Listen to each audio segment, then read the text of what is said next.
2023 marks the 50th anniversary of the American Indian Higher Education Consortium, the collective spirit and unifying voice of America's tribal colleges and universities. Through advocacy, data collection, and an array of programmatic initiatives, AIHEC is working to build strong, sovereign nations through excellence in tribal higher education. Today, AIHEC is a highly visible and potent force working on behalf of tribal colleges, but in reaching this echelon, the organization never forgot its modest roots. In 1973, Indian country was at a crossroads. Just 20 years had gone by since the passage of House Concurrent Resolution 108, which sought to terminate the federal government's trust responsibilities and its recognition of tribal nations as sovereign political entities. But in those 20 years, much had changed, including the repeal of termination and the rise of an intertribal activist movement that sought greater sovereignty, self-determination, and cultural revitalization. In 1968, educators in the Navajo Nation established the first tribal college, Navajo Community College.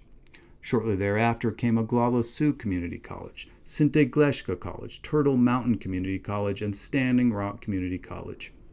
In California, several tribes and bands formed DQ University to serve all Native peoples in that state and beyond. Together, these institutions comprised the original six. Through a series of meetings in late 1972 and 1973, tribal college leaders came to recognize how much they had in common. They all served geographically isolated reservations, economically disadvantaged populations, historically underserved students, and they all were struggling to keep their doors open. Accordingly, they recognized their potential strength if they united and formed a consortium to work on their behalf. The American Indian Higher Education Consortium opened its first office in Denver, Colorado. Gerald Onefeather of Oglala Sioux Community College was chosen as the first president, and David Gipp was appointed as the first executive director, overseeing a small staff. AIHEC's initial priority was survival, but as longtime Turtle Mountain Community College president Cardi Manette stated, AIHEC was the glue that held the tribal college movement together. The organization worked with TCUs on curriculum and human resource development, administration and board training, fundraising, and of course on accreditation. Those tasks became all the more arduous as AIHEC added 10 more members in just 5 years. AIHEC scored a major victory in 1978 with the passage of the Tribally Controlled Community College Assistance Act, which provided a stable source of funding for the TCUs. Shortly thereafter, AIHEC moved its office from Denver to Washington, D.C. Today, AIHEC consists of 37 member institutions. Yet despite its growth, its mission remains the same. AIHEC seeks to secure funding and resources to meet the operational needs of all TCUs. It gathers and compiles data to make informed decisions. It works to strengthen tribal communities, sustain lands and environments, and promote resiliency. It seeks to achieve TCU student success through culturally grounded, place-based, and data-informed practices. And it advances and honors the past to inform the future, reaffirming indigenous identity and tribal sovereignty. But perhaps why AIHEC is so vital to American Indian higher education can best be answered by those who lead and are students at tribal colleges. During the 2023 AIHEC Student Conference in Albuquerque, amidst all the activity and excitement, Tribal College Journal sat down with TCU leaders and students who told us what AIHEC means to them. TCJ asked how the organization is helping to address the myriad challenges Native peoples face. Carol Davis told me once about the creation of her tribal college, Turtle Mountain Community College, and the creation of AIHEC. And she said that all tribal colleges and AIHEC were created in ceremony and prayer. And then she described the ceremonies that happened when AIHEC was created. That, to me, is one of the most significant things about AIHEC, that AIHEC was created just as the tribal colleges were created, a unique organization serving unique institutions. And It was created by the tribal colleges specifically for them to help them address their needs, and it's their organization. The AIHEC is the tribal colleges, and the tribal colleges are AIHEC. We're guided by the presidents of the tribal colleges, so each president of an accredited tribal colleges sits on our board, so we're directly accountable to them. Everything we do is to further their mission and students. So just as the students are the heart of tribal colleges, students are the heart of AIHEC. Just as tribal colleges were founded in ceremony and prayer, AIHEC was founded in ceremony and prayer. And I think that's kind of the guiding force of our institutions and organizations. When I was growing up and going to school, there were no Native teachers. I never once had a Native teacher from elementary school all the way through college and through undergrad at the University of Arizona. No Native teachers. And most people didn't know. They didn't have parents who went to college, grandparents. There was no expectation that higher education was even that important because people didn't have that experience. They didn't have experience with applying for grants or applying for loans, anything. So it's a completely new experience. So that's a pretty big challenge. So it was access back then. When I was going to school, there was no one who looked like me, no real encouragement. So just having access to place-based relevant education, that was a big challenge. And I think what the thing that we saw in COVID is that access is still a challenge, but it's a different kind of challenge. So the challenge which we saw as an opportunity with COVID, when all of the tribal colleges switched to being online, I think 23 of the tribal colleges had increased enrollment. Some had double, triple, quadruple their enrollment. Though most of the enrollment was driven by American Indians and Alaska Natives who live off the reservations, who aren't in an area where they can just enroll in their local tribal college, but they feel the need for that connection to tribal, culturally based education. As soon as the tribal college opened up, they could access it online, they accessed it. So all these years, there's been that need, that hunger for tribally based education, culturally based education, that we weren't able to fill until tribal colleges went online. So I think sustaining that's still the major challenge. Another challenge is just affordability, which again, we saw the difference between COVID, so there's an opportunity there, and the opportunity is financial. Our students, when we had the COVID relief funding, tribal colleges reduced their tuition, they cut it in half, some had free tuition, and the numbers expanded. Students have excelled. I was just talking to one president yesterday who said their retention rate has improved. For first-year students, has improved to 72%. That's the highest retention rate they've ever had. And we think that the reason is because the students now have the financial security they need to not have to worry about, are they going to eat? Are they going to buy gas? Are they going to go to school? They have the financial security to be able to go to school, to focus on their education and excel. So financial is really a big thing. And maybe in the next 50 years, hopefully in the next 5 years, we could see federal Pell doubling. That would be life-changing for tribal college students. It would mean that basically their complete financial need would be met for most of the students at tribal colleges. When AIHEC was first created in 1973, there was no federal support, specific federal support, no support at all for tribal higher education, right? The Tribal College Act didn't exist, so the first thing that AIHEC did was work to enact the Tribally Controlled College and Universities Assistance Act. That's the foundational funding for most of the tribal colleges, for 31 of the tribal colleges. We've continued to work on different other legislation, the Title III program, making tribal colleges 1994 land grants, expanding programs throughout the federal government, the National Science Foundation, Department of Energy, Department of Defense, just across the board, these new programs and new partnerships, memorandums of agreement with the USDA, Interior, the Peace Corps, others, build capacity really through federal support because of, and it's not just because we want to ask the federal government for money or because we think that we see them giving money to other institutions, so tribal colleges want it. It's not because of that. It's because there is the federal trust responsibility, the treaties, over 400 treaties, many of which include education, and the exchange of over 1 billion acres of land. There's a federal responsibility to provide support for tribal colleges. So that's one thing that AIHEC has been fighting for throughout its 50-year existence, and we're continuing to fight for equity in that funding. So that's one way AIHEC does it. Another way that AIHEC builds capacity, one thing we're working on is the National Tribal University.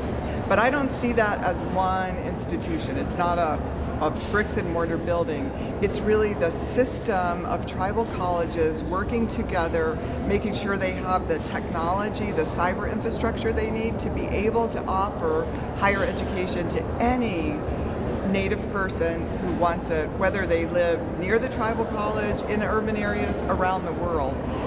But bringing that access to tribally based, culturally based higher education through a system of tribal colleges.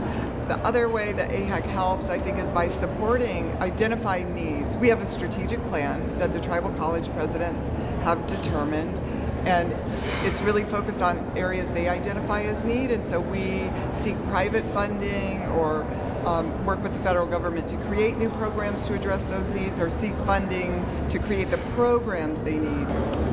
I would say helping us pull together resources, advocating for us at the Washington D.C., especially with the federal agencies and also in legislation. And I think they do a great job in doing that. We just need to continue to work closely if we have needs, presenting those needs so that we can have AIHEC continue to advocate for us in those areas. From a tribal college perspective, it's bringing in quality personnel, especially in the STEM fields.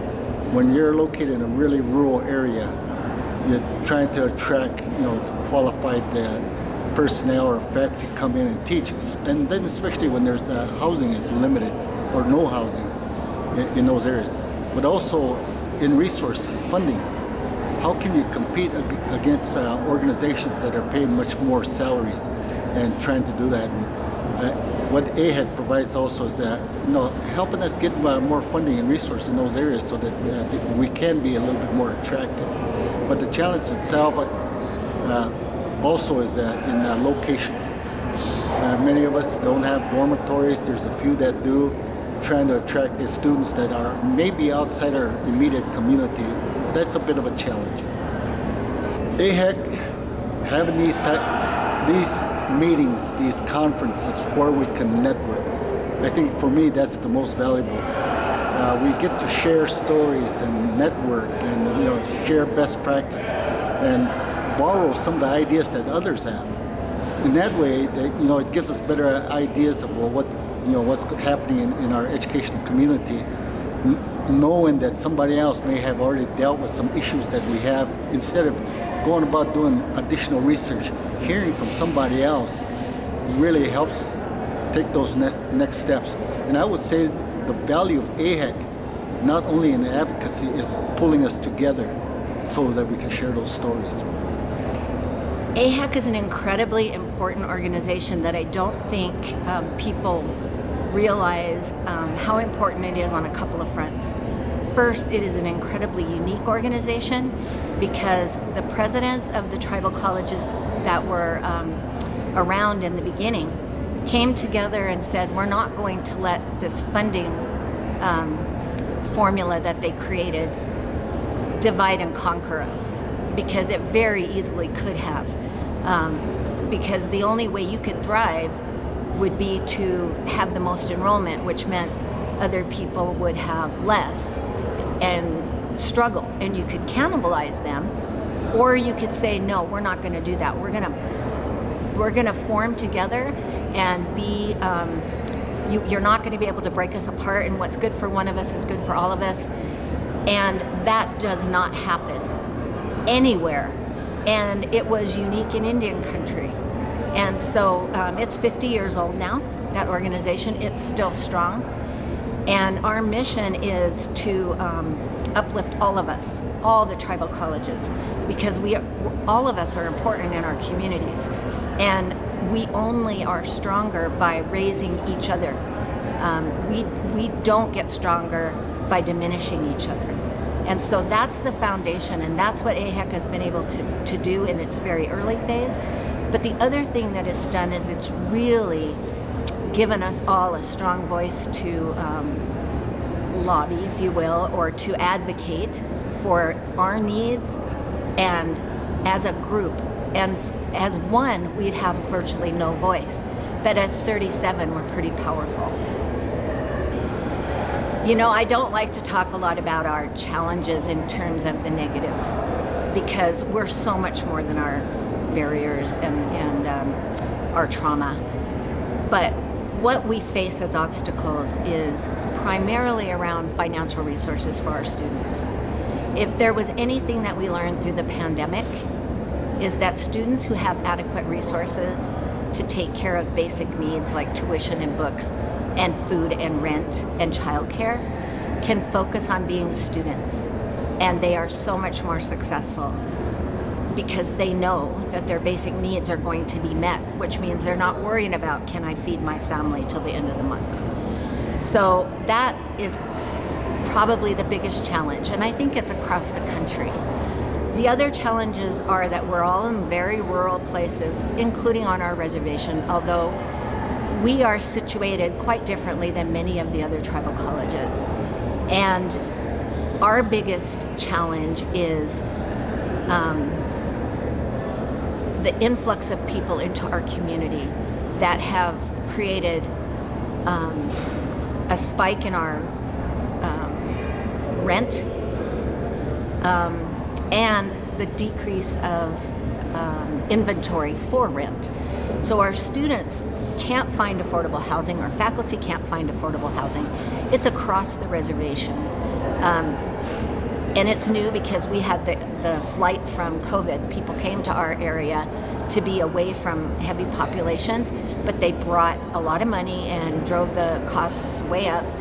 And so we've been dealing with that, and we've always had housing issues, but it's 10 times the problem it used to be, which creates huge problems for us with access. You know, I have 300 students on a waiting list for fall for housing. I don't have 300 housing units. I'm full.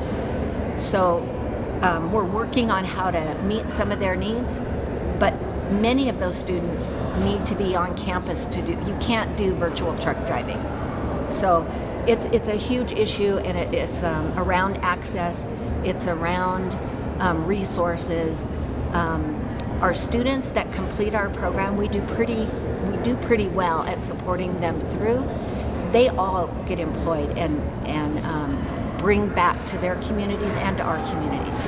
So when Salish Kootenai College started in the 70s, there were very few tribal members in positions of authority within the tribal structure of managing our natural resources, of taking care of our Indian child needs, our court systems. It's not all because of Salish Kootenai College, but today we're a self-governance tribe, and many of the people that are in those positions have degrees from Salish Kootenai College. So that's the impact that these colleges make. And the challenge is what I said, the resources. We don't have adequate resources. We've never had adequate resources. So that's the voice and the advocacy. When you have 37 people going and talking to the USDA or Indian Health Service or the Bureau of Indian Education, and you have 37 people that are representing 16,000 some students, and you say these are our needs and these are the impacts, this is what we can achieve, these are the things we're trying to overcome, people will listen far better than if it's one college that's impacting 300 or 600 students. You don't move mountains for those kinds of small numbers. But what AIHEC has been incredibly effective as, watching what's happening in the funding streams and helping our representatives who make those decisions to understand what it is that we're trying to do and what the issues are that we face. Because Indian people are the asterisk in the data. And so if we're not there telling them what our situation is, they're not going to read it in a general report of our demographics. We're the asterisks at the bottom. We don't even register as a blip. So AIHEC has been incredibly, and you cannot even remotely underestimate the power of having the AIHEC central staff and all the presidents and the colleges combined to have an impact in what we need, not what someone else says we need, but what we need to do what we're doing in our communities. I think the main significance of AIHEC is that they are the network of tribal colleges and the unifying voice for the TCUs, and they bring us together 3 or 4 times a year for meetings and different conferences, and I think this the student conference that we're just completing today in Albuquerque, New Mexico is an outgrowth of AIHEC's activities and trying to make sure that we're continuing to meet the needs of our students, and student success is a priority for all of us, and I think this conference and what AIHEC does is a large part of it. Not only do we make sure that our core operations funding from the federal government is sufficient to operate our colleges and universities. I know we always have ways to go with that, and we need to increase it, but with AIHEC, we have, I think, a higher level of funding than we would ever have operating individually.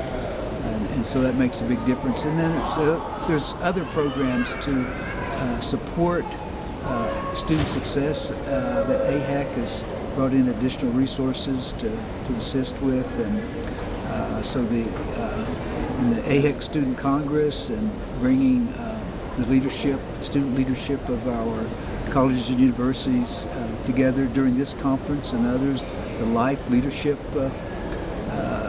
conference that they have during the summer, I think makes a big difference in helping to promote leadership and student success at our colleges. And this conference marks the 50th anniversary of AIHEC, and I think it's an important one, but this is our first in-person student conference since 2019, and you can see the enthusiasm of our students. In fact, I was just checking the registrations for the 2023 AIHEC Student Conference, and it's well over 1,100, and we're very pleased with that, the attendance in terms of registrations, and we know that there's probably another 100 or 2 people who have just come to some of the events, so it's well attended, and people are ready to come back together and in a network of support to move not only the student governments and our students forward in their progress of learning, but also the institutions as well, the colleges and universities. It makes a big difference for us to be able to come together and move away from those virtual meetings, and we have board meetings, and it's great to come together with the other presidents and the AIHEC staff, and I always learn so much from those meetings, and I look forward to them. When it says Indian, I know for us in Santa Fe, New Mexico, Institute of American Indian Arts, I think a lot of people stop there when they see the word Indian, and we are a community resource. We're open to non-Indians as well as Indians. Of course, our mission is always going to be the focus of that including that indigenous perspective in everything we do, but we're open. But when we talk about being a community resource, we're not often viewed as that. And we try to really emphasize that we're part of the community. We want to be an asset for the total community, but it's an opportunity for us to educate people about the diversity of indigenous cultures and tribal nations, and so it's an opportunity to learn. So we welcome people coming to our campus, but sometimes that's a challenge to raise our visibility, and unless we're able to do that, then when we go before state legislatures or for federal funding, sometimes it's difficult to convince people that we need our fair share of state funding, federal funding, and private funding from foundations and corporations. And however, I will say that the pandemic has helped to raise our visibility, especially the issues confronting Native country with disparities in health and education, broadband access, economic difficulties or challenges, and then of course with the food insecurity. And so all of that's helped to raise those issues in the minds of the media and the general American public. So actually at the Institute of American Arts, we've had our best fundraising years during the pandemic and even after, and people have been seeking us out and say, how can we get involved with your college and the tribal college movement? How can we help it and support it? So I think that's in a way been a plus, but it just really brought into clear relief some of the challenges that we continue to face. Our students come from rural communities, and there's still that digital divide in terms of access to Wi-Fi and broadband, and that's been a real challenge when we had to very quickly send students home, do a quick turnabout, and we had to cease in-person classes and send our students home and say we're going exclusively online. That was a real challenge, because even though we said we'll provide the laptops and access to technology that you need, we'll pay for your upgrade of your Wi-Fi at home or with your cell phone plans and so on, that didn't help some of our students. There was still a real challenge for them to get access to the online class, and sometimes not only was that student trying to get access, but they were competing with other family members and their parents, because everybody was forced to go virtual, and so that was a real challenge. So I think it put those kinds of things in clear relief, and how far we still have to go to make the playing field level for our students. And I think there's been improvement over the years that I've been involved with tribal colleges and universities in terms of having a seat at the table. That's still a challenge, but we've made a lot of progress. And we understand the importance of if somebody wants to partner with us, we want to make sure it benefits our students. We're always looking for opportunities to promote student success, and a career path to a corporation or a business. They want to provide interns, but how does that that internship converted to a permanent position within that corporation or that business? And I think a difference for our students is that if you ask them why they want a degree, they'll say, I want to be of service to my community, which is in contrast to mainstream students who say, I want a job. But I think there's latitude in that for students to understand, yes, they want to help their community, but one way they can help it is perhaps go into a corporation and help change the culture of that business or that corporation. I think that's also can be of service to their community. So we see the opportunity for our students, and that's what we want to do, is just expand opportunities for them. Whether they want to go home and they can be successful, or they want to stay in Santa Fe or Albuquerque or somewhere else and work for a mainstream organization. I think AIHEC with various organizations on a national level helps to raise the visibility of the issues that confront the tribal colleges and Indian country in general, and collaborating with other nonprofits and federal sector. I think all that makes a difference for us, and in terms of not only increasing our access to funding and resources, but for technical assistance and other things, makes a big difference. Well, AIHEC is really the institutional force that brings us all together. We're really just one big family. I always refer to it as the TCU movement. We could just as easily talk about a TCU family.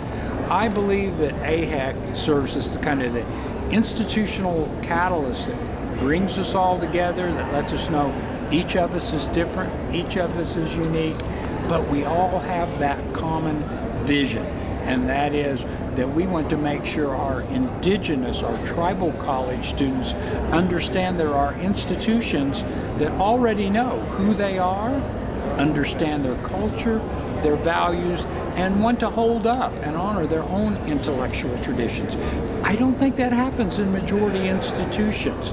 I mean, they attempt to do all of those things, but that's the foundation of tribal colleges, honoring our own intellectual, our own spiritual, our own cultural traditions, and really making sure that people understand you can get the most advanced degree in any disciplinary area that's offered today, and no one at a tribal college is ever going to say, well, you've got to leave your tribal college at the door. No, we bring that with us, and in fact, I think that's why tribal colleges play such an important role today, because right now we need to hear indigenous voices, I believe, given the problems of the planet now, more than any voices in the world. The first challenge is that sometimes, I hate to say it, but I think K through 12 education, whether it's on a reservation, whether it's in a city, in a rural area, I think we have a lot of challenges with K through 12 education, because I think K through 12 educations still teach a kind of a simple narrative about United States history, one that marginalizes the first Americans of this land. I think that spills over then into different topics. You have students who might study physics and astronomy, but no one ever talks about indigenous star knowledge. You might have students who take biology and botany, and very few teachers in public schools know the deep plant and animal knowledge that indigenous people hold. This is one of the challenges, I think, and I think the more we can train our own indigenous educators to be those advocates in public schools, we need them there, because really it's not just harming our children, it's harming all children who don't have a richer understanding of the incredible history of this place now called the United States of America. So I think the challenge is, quite frankly, in an educational institution where students feel like, indigenous students feel like who they are is marginalized and really is very seldom spoken of in a very positive way in the curriculum. Well, I think one of the things AIHEC's done is help in terms of securing grants, congressional funding, to really support the kinds of initiatives that we're trying to do. So, the work that AIHEC has played a leadership role in STEM. I mean, that has been very, very important, helping get resources to small tribal colleges. We all know what the grant landscape is like in the United States. We're trying to change that, by the way, and I think it is happening very slowly. But a lot of the large kind of STEM-focused grants, obviously are going to majority institutions. They're not going to tribal colleges. I think AIHEC as an umbrella organization has been able to capture some of that money to say, hey, we represent all of our tribal colleges and we can help make sure those funds and those opportunities get distributed and shared with all of the tribal colleges. That's what I mean by family. I always like what Lionel Bordeaux, our sweet ancestor now from Sinte Galeska, would always say, we're here, to raise us all up. We're not here to advance any one TCU, but our goal is to raise us all up together. And I think that's what AIHEC has done. And I think we need AIHEC. We need AIHEC. We need that presence in Washington, D.C. and around the Beltway, where decisions are made all the time that are affecting our tribes, our nations, our sovereignty, our energy futures. And we need someone to remind those congressional leaders, those secretaries of different departments in the president's cabinet, don't forget the First Nations of this land, the tribal nations and Alaska Natives. And I think that's what AIHEC does, and I think it's vitally important. The way I view AIHEC is they are advocates who speak on behalf of tribal colleges and universities. There were 6 colleges that founded AIHEC, and that was their goal, was to have a central office that could go speak on behalf of tribal colleges. And I know, like with my father, I grew up hearing about people like him, Dave Gibb, Jim Shanley, how they literally had to walk the halls of Congress, as he would say, for 7 years in order for tribal colleges to be allowed to have a college and to have it be a fully accredited college. And so the main goal of AIHEC, in my opinion, is to advocate. They're the ones who speak on behalf of tribal colleges. The challenges of higher education for Native people is you are dealing with people who are first generation students. You are dealing with people who have never lived off of the reservation. I went to school at Black Hills State University, and after I graduated high school, and I was there a year and a half, and I was called a squaw, and that just like ruined my whole college experience. And so I went home and I took classes at Sinte Galeska College. And so I was a very bashful person, and I felt comfortable. Instead of having 300 students or more in a class, you had 25 to 5 students, depending on which class it was, and I felt more comfortable. Their other students too are non-traditional.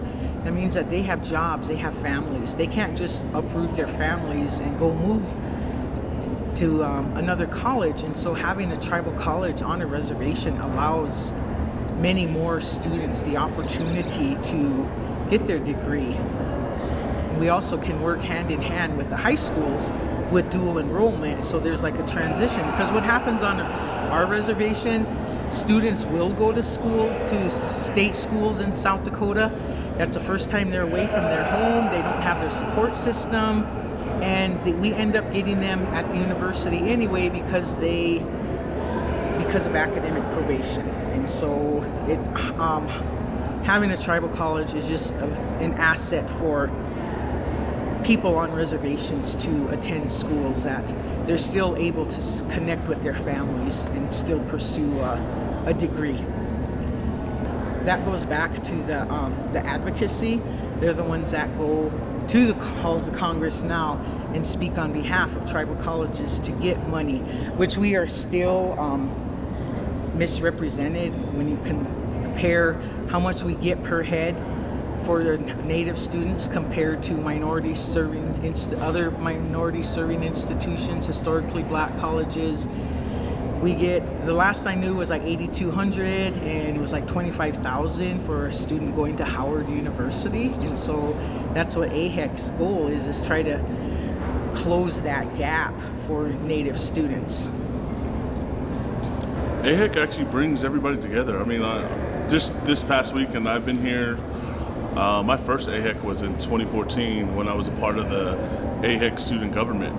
I represented the Northwest region, and it just brings so many people together. A lot of students who don't know what other tribal colleges offer have the chance to come talk to other students here, and it's just lifelong connections that you have.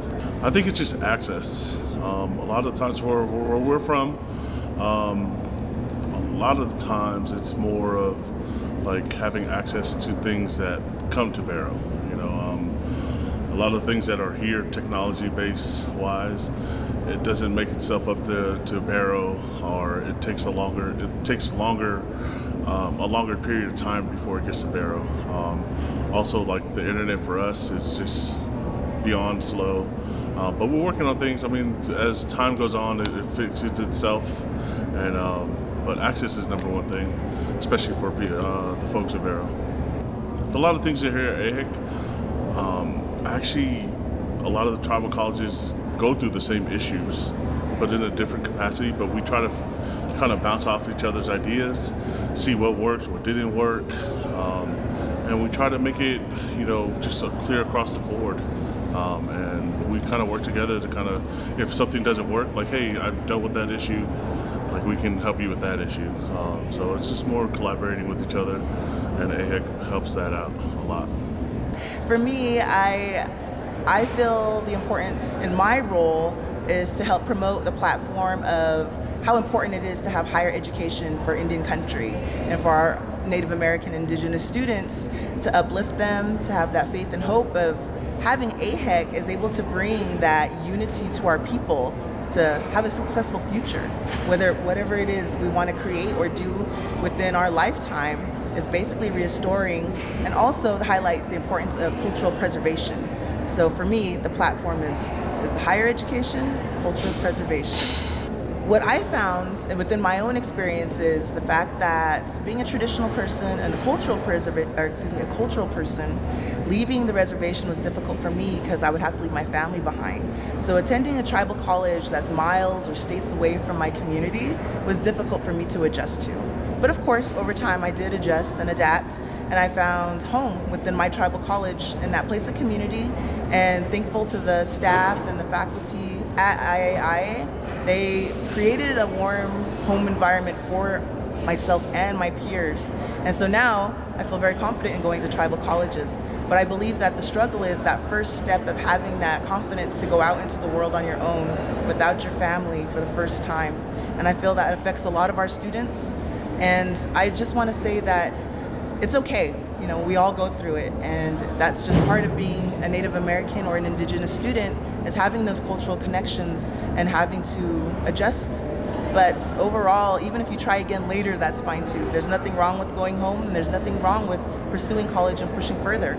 Either way, I just know that there's a lot of love and support in Indian country to help you with what you need, and I'm thankful for that. In the last 50 years, we have grown, we have thrived, and we get more and more students enrolled in higher education. And today I feel that it's very successful. AIHEC has done so much for our tribal communities in Indian country that we're doing things that we never thought would be possible. And even for myself, I never wanted to go to college when I was younger, and I was like, oh, well, I'm gonna work. But then one day the idea came back around, and next thing you know, I was attending Northwest Indian College, and I had a good experience there. And I enjoyed my time in the community as well. And then I thought, well, I used to love doing art. Like, what happened to that thrive? And so I thought, well, I think I want to try to go to art school. So that's when I decided to enroll in the Institute of American Indian Arts, where I found as of now, my permanent home. I've been there the last 4 years. And so with all the things that are happening in Indian country and what AIHEC provides, I feel that they're doing a very successful job in supporting all of our Indigenous students and helping them get to where they need to be successfully for themselves and their own personal endeavors. So I feel that after all this and just seeing what the outcome is and what's the plan for the future, it's very exciting, and I'm really excited to see what's in store for us. getting bigger and better every year. So.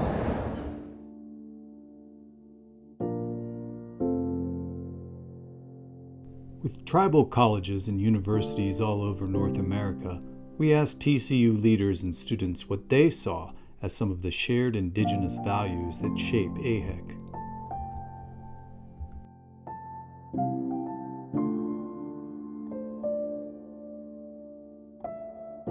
Well, there's several, but one is community.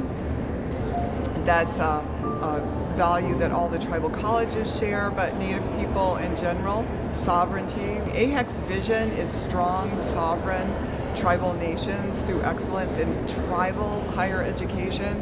So respect for sovereignty, understanding that sovereignty is an inherent right of tribal nations, not something that anybody has given us. It can't ever be taken away, but we can strengthen our tribes in their sovereignty. So all of the tribal colleges are working toward that vision.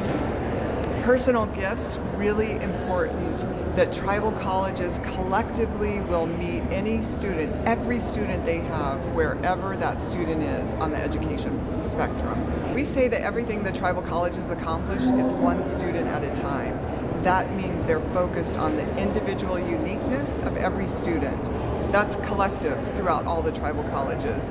Another common value is the land, respect for the land. So when I say land, I mean land, water, air, everything around us, all living things around us. That respect and the responsibility to care for that land is a shared value of all the tribal colleges. So I would say those are four basic fundamental values: sovereignty, community, personal gifts, and land.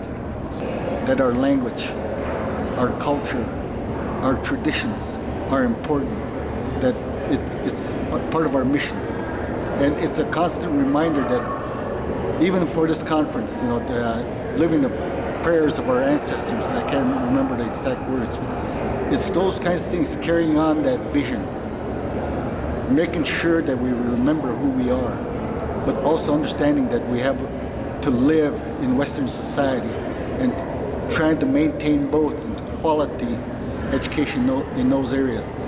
Just continue to move forward, and the environment's going to change. And we have to be agile and nimble in making those changes, meeting the needs of not only society itself, but meeting the needs of our people at home to maintain what I just stated as being important.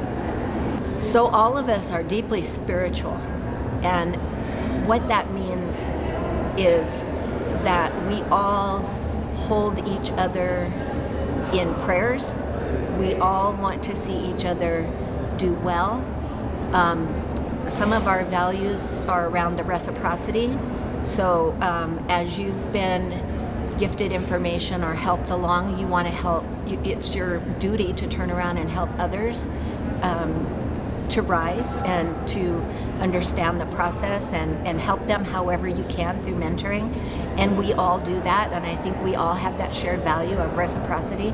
We also have great respect for each other, and humility is a huge piece of our cultural values.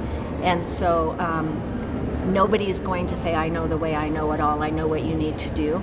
We come to those places together and honor each other from where we're from and what those very distinct values are from each of us in what we're trying to achieve. Because we all have different missions and we have to respect each other's missions.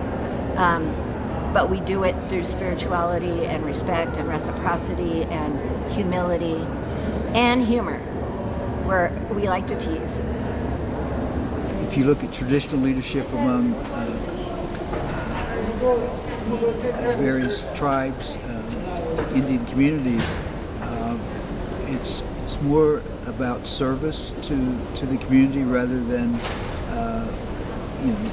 the person being in it for himself, and that's what I've seen, whether I was at Tonawatun Community College or even SIPI and Haskell and the Institute of American Arts, is that the main thing is to be of service, and work to get the resources so that the faculty and staff can serve the students and our students can be successful.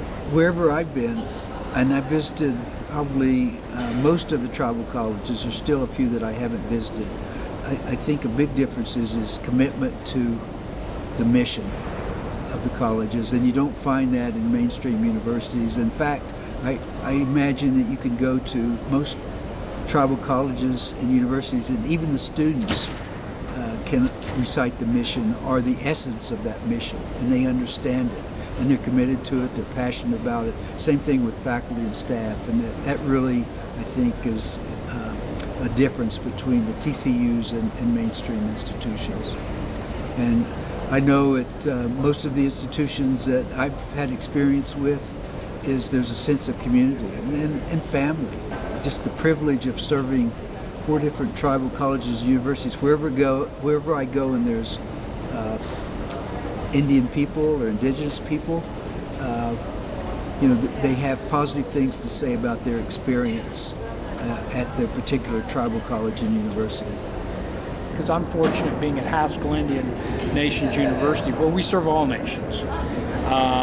We have any given semester, really on average, we're at 40 plus states out of the 50, and there hasn't been a semester, I think, except maybe a couple during the COVID crisis, where we had fewer than 100 tribes represented. So we get this incredible diversity. And I think the shared values that sort of you see coming out of indigenous higher education and that AIHEC embraces is this kind of notion of a respect for our students, a way to deal with them in an honorable way, a way in which we want to be generous in terms of sharing the opportunities we have. I mean, respect, generosity, I think, are 2 really important values you see in tribal colleges and universities.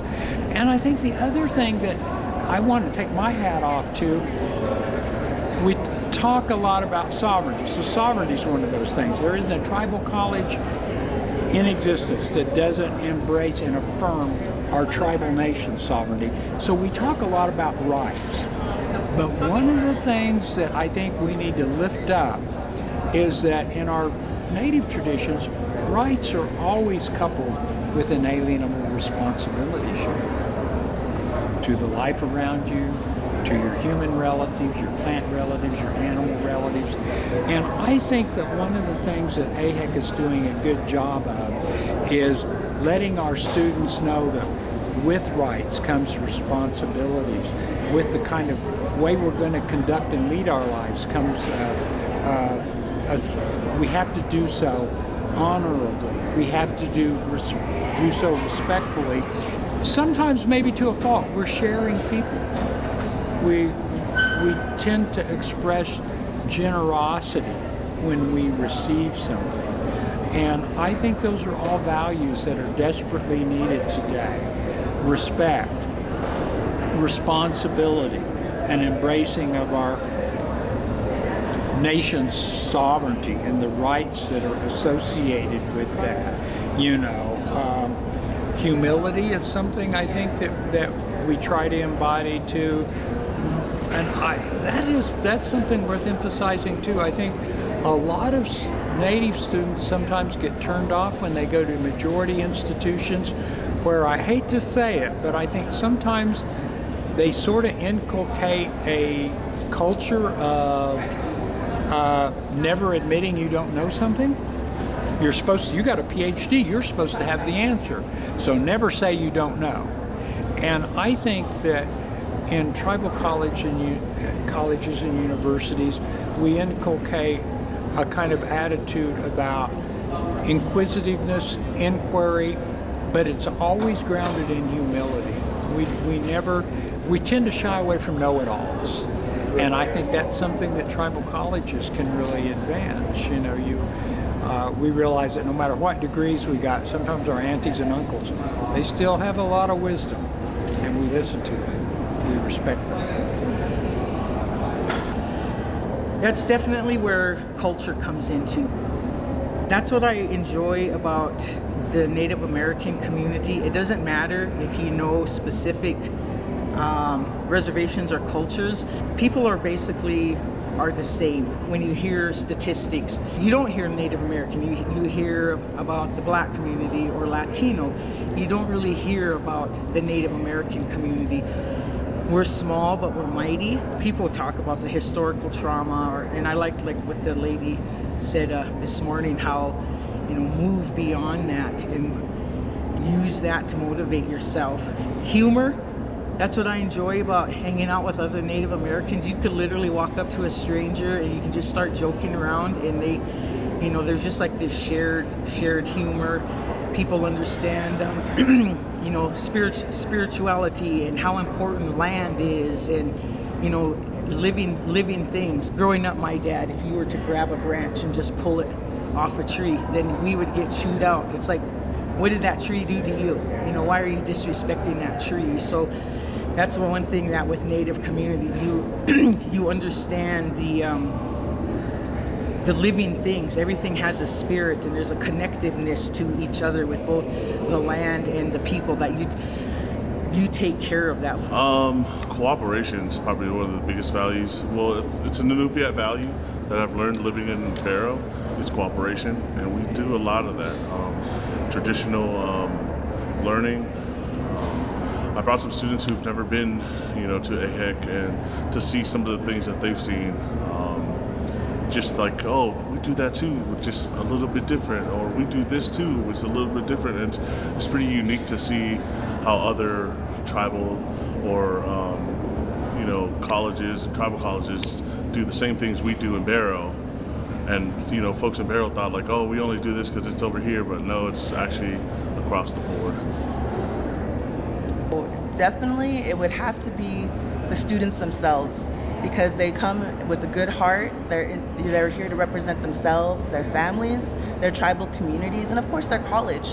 But what I truly enjoy is how everybody is so welcoming and willing to share their traditional cultural beliefs, whether if you're a hand game person or a powwow person, or maybe you're someone who's just spiritually connected to your own natural, culture within your tribe. We're able to connect on that level and share and progress and just share these stories of who we are and where we come from, or even just within our traditional regalia. A lot of people come and they show up and represent themselves in a good way. And I feel that with that encouragement of the culture and heritage, it brings more power and strength, and it just brings more of the outcome for our people. And take pride in who you are, and to be walking in beauty through education and society. So I think it's great. It's been pushed through. Well, representation. On this golden anniversary, we wondered what role TCU students and leaders envisioned for AIHEC in the next 50 years, the second circle of the tribal college movement. When I think of this golden anniversary, that's kind of to me what AIHEC's goal in the future is, to really ensure that we're working to secure strong, sustainable sovereignty for our tribes, bringing everything back that has been taken away. So, native languages. I think in the next 50 years, we've got to really work to sustain our native languages. And through the research that we've done in the last 5 years, I think the tribal colleges have more insight in how to create the foundation we need to sustain native languages more than any other group in the world. So we've got to do that now. We know what needs to be done, so in less than the next 50 years, we're going to do it. Focusing first on tribal college languages, the languages that are taught at tribal colleges, but then expanding throughout all the native languages in the United States who want to work with us. But I think creating a strong roadmap and working to ensure that we implement that and achieve the sustainability of native languages, that's one of our goals in the next 50 years. This National Tribal College University system, expanding tribally based higher education to everyone who wants it. That's another big goal that we could work toward. I think in terms of land, tribal college students have the ability to basically save the world. In agriculture, tribal college students and their faculty have been experimenting in the Southwest on ways to grow new crops that are drought tolerant, that use small amounts of water, that could help restore, deal with a lot of the challenges we're facing in terms of ranching. We have a student at Navajo Technical University right now who's working on a really advanced way to determine the chemical and scientific properties of Navajo tea. We've always known that Navajo tea has medicinal qualities. She's working to make sure that we can prove it to all the scientists. So it's, equal to Bayer aspirin and other things that penicillin, to prove the chemical and scientific properties. There's validation in traditional medicine. You could take any of our traditional medicines and do that. That is a potential, transformative thing for the health of not just tribal people, but people around the world. In 10 years, 20 years, we're going to have like 50 billion people on this planet, and only the ability to feed half of them. So we need to figure out how we're going to feed people in this world. One way I think we can do it is through traditional food. Centuries ago, people, the indigenous people of the Americas survived in the plains area, survived on June berries and bison. That was basically it. You could survive on that because it turns out June berries and bison have everything you need, the antioxidants, the protein, vitamins, minerals that can allow you to survive. But we've moved away from that when the railroads came through. But I think tribal colleges doing the research that they're doing now can figure out a way to use June berries, for example, to help solve the world hunger problems. I mean, you could do vertical farming in the plains. That's a lot of farming. And you got to figure out a way to make it taste good, but they can do that. Then they can have these vertical farms, grow it. It's just exponential in the way that it could not only help tribal members, but people around the world. So I think that's another thing. Ensuring that all education, not just education for tribal colleges or students at tribal colleges, culturally based, is something that we need to strive for in the next 50 years. So that's the K-12 schools, making sure that with tribal colleges, every Native student has access to culturally based education that's relevant to them and their place, their land. There's just so many challenges that we face as a world. I think you just look at those and then you figure out what's the role of tribal colleges in them. As we move into becoming more research institutions, still focused on community and place, tribal colleges really can do anything. Our students can, and it's up to them. They're the ones who are going to do it. I think it's just going to be a constant fluid motion that is going to continue to change. COVID is a prime example of the changes that we had to go through. For a majority of us, we were totally in-person, classrooms, offering classes, and then going totally online, which was a steep learning curve, and then trying to go back to hybrid. And now, we're also knowing that there's going to be a need for both. So how are we going to keep moving forward? Keep an eye on the horizon. What are the changes? What are the needs of the industry? What are the needs of our students? And then what's the climate going to be like in Washington, D.C. as far as legislation? Keeping our ears close to the ground and making those adjustments. That is something that tribal colleges do really well, is making those adjustments to continue to survive.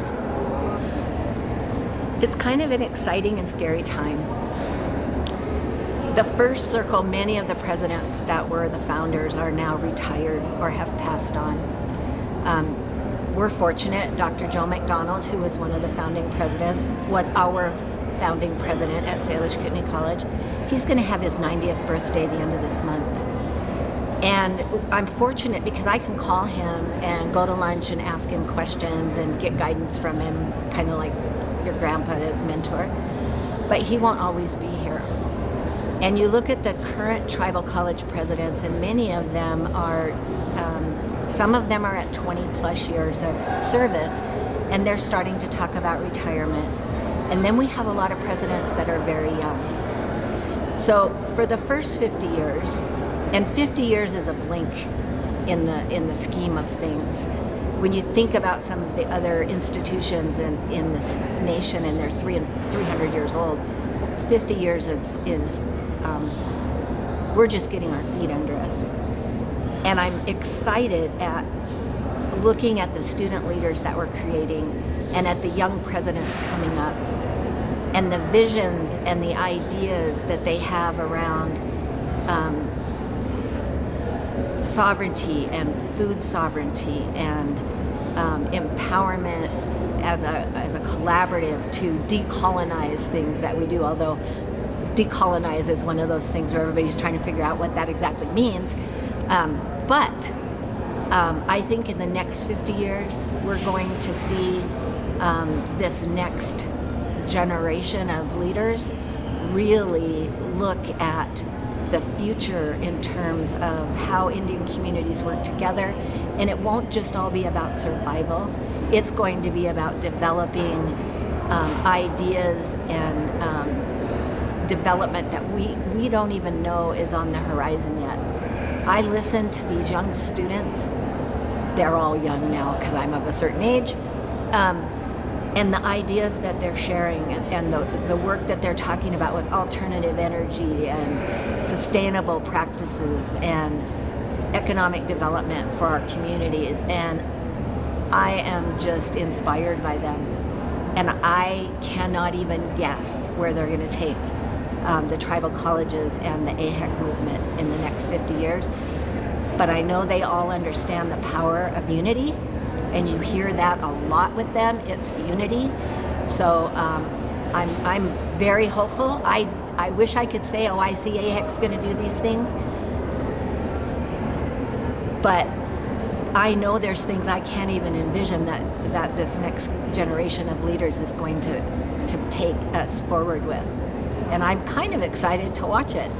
I think it's going to continue to expand, and what we've seen in the first 50 years is the institutions building their capacity in terms of their facilities and their programs to serve their students, and we're seeing that continue. And we're having, if you go to a lot of our campuses now, you'll see first-class modern facilities, equipment and technology. I know we still have a ways to go, but we've made so much progress, and I think that's going to continue. And we're seeing graduate programs being developed, and even now we have our first PhD, and so I see that expanding, and I see us coming together as a national network to establish a national university where if people want to take an arts course, they might come to the Institute of American Arts.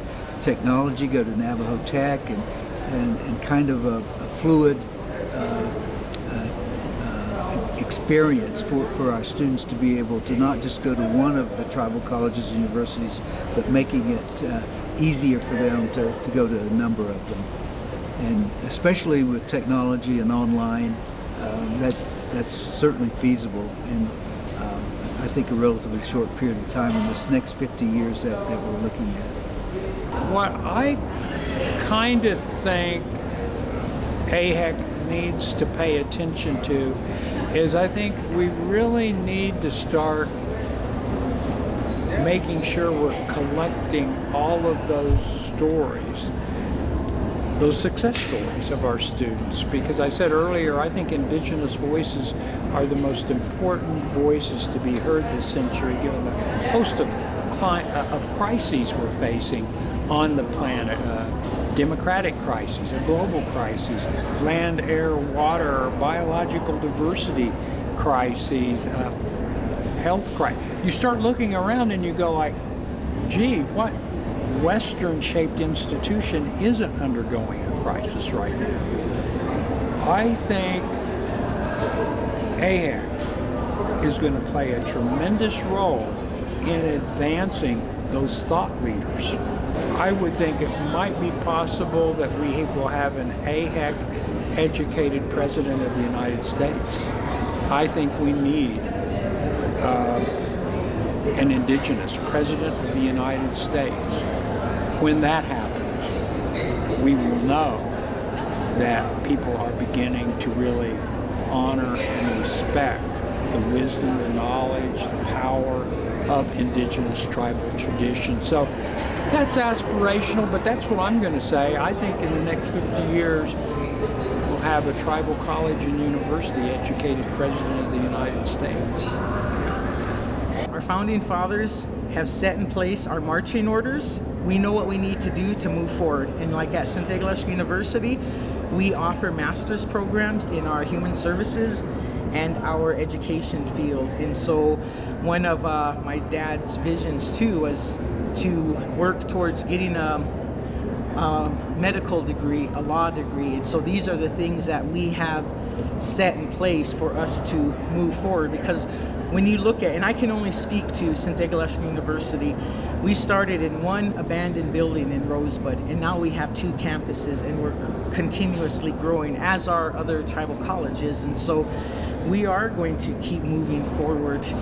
I think just making awareness, I mean, the same thing they've been doing is just bringing awareness to a lot of the things that, you know, that tribal colleges need. I think for us standing together, all 37 of us being here at one time, shows that we do want to continue this, and we do want change within the tribal communities, and us just giving us a voice. And I think AIHEC at itself is giving more voice to more students out there.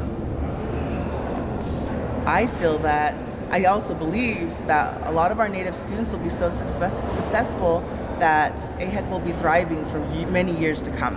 And I feel that the younger generation now will be able to uplift and carry forth. And I honestly feel it'll get bigger and better.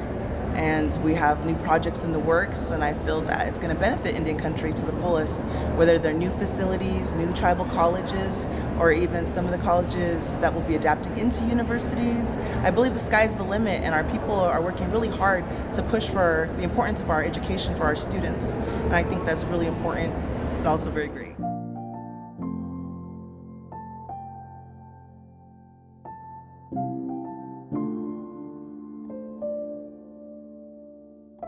We have to achieve within probably the first 5 or 10 years of the next 50 years, but moving from workforce development to job creation. Any kind of new job creation using artificial intelligence, moving into new technologies, everything's evolving very quickly. But when you create those new jobs, that's when you generate new income, new economic development. That's how you sustain a tribe. That's what tribal colleges have to do. They have to move us into job creation across the board. So I think that's how you move away from generational poverty. And I think it's a real responsibility of tribal colleges.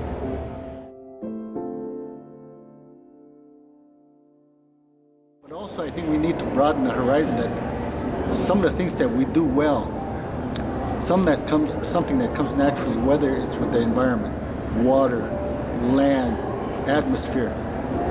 Native people have been living that. They know how to get along with nature. I think the broader society needs to pay better attention to tribal colleges, that we have the answers, that they may have to come back and visit, sit down and visit with us. So I think we need to take a look at deeper within ourselves. What is still there? What can we maintain? And how can we help the broader world survive in a changing environment?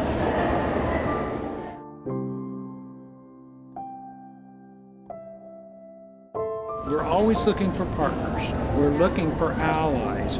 But we want people to realize that as an ally, as a partner, you need to follow the lead of the indigenous people who are helping to set the agenda, set maybe the course for our future. And I think there are a lot of good people who want to do that now and who want to play that partnering role. It was a piece that my dear friend and mentor Vine Deloria Jr. wrote 33 years ago in 1990, and he wrote a piece about sacred lands and the issue of what he called respect and revelation.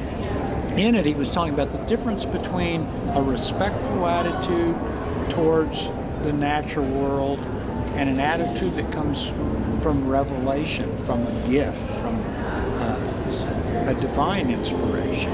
The last sentence says something to, there are a lot of people now who seem to understand and appreciate what natives are saying about the beauty, the power of the natural world. And he says, that puts us in a much better position than we've ever been before to move forward together.